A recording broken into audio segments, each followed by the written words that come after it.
Iran not backing down, it has vowed revenge, demanding a swift response following a barrage of strikes from Israel, targeting military and nuclear sites and killing several of Iran's top military brass.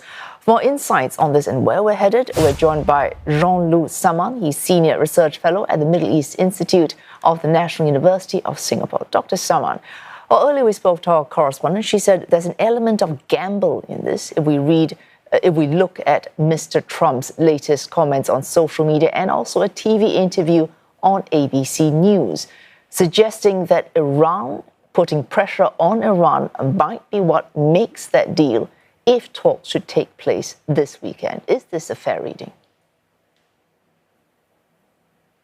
Well, I think it makes sense probably only from the perspective of Donald Trump right now. I don't think the Israeli government had any hope that the operation would lead to a nuclear deal with Iran. And Iran so far made a statement saying that this is a declaration of war.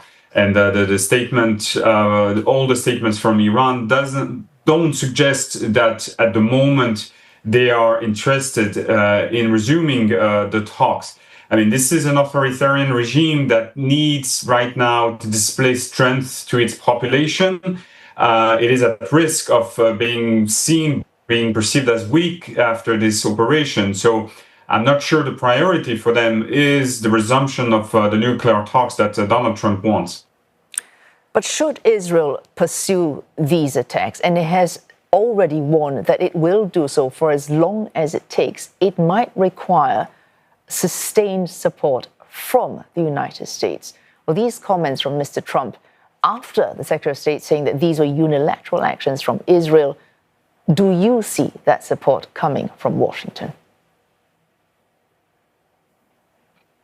Well, the first, most obvious type of support that I think we are seeing at the moment is the US will provide support for Israel in terms of the defense against the potential retaliation from Iran in a similar way that what we saw last year in April and October when you had US forces, US missile defense systems in the region in support of Israel.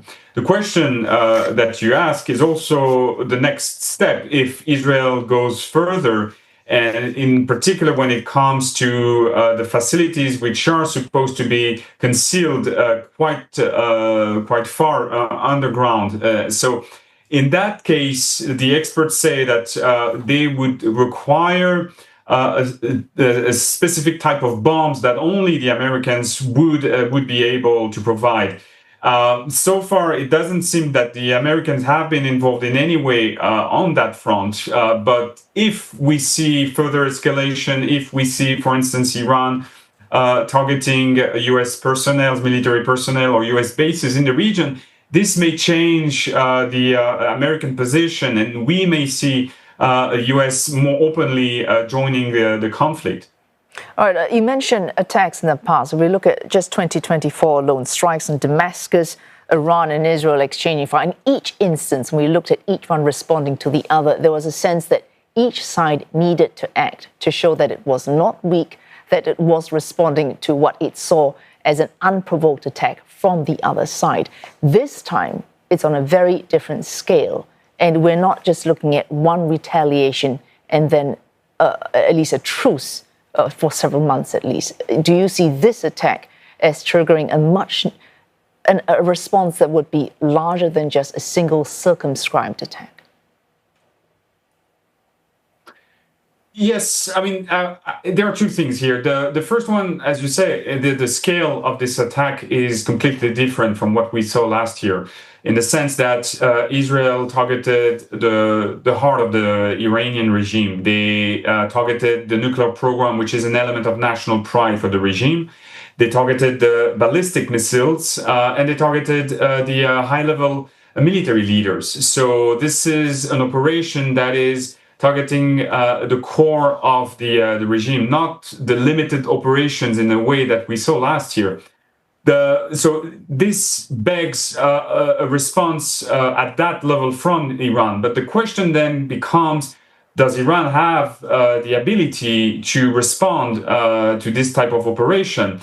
And it's unclear because they don't have the ability to mobilize proxy actors like Hezbollah, Hamas, or the Houthis, which have been, for the most part, weakened by the last 2 years of the conflict. And at the same time, they don't have, I assume, enough firepower on their own to inflict severe damage to Israel. So this puts Iran in a very tough spot in terms of the need to reply. I mean, they want to save face, but at the same time, I don't think right now they have enough options in terms of escalation against Israel. So we're looking, in fact, at relatively uncharted territory. Dr. Jean-Loup Samaan from the Middle East Institute at the National University of Singapore.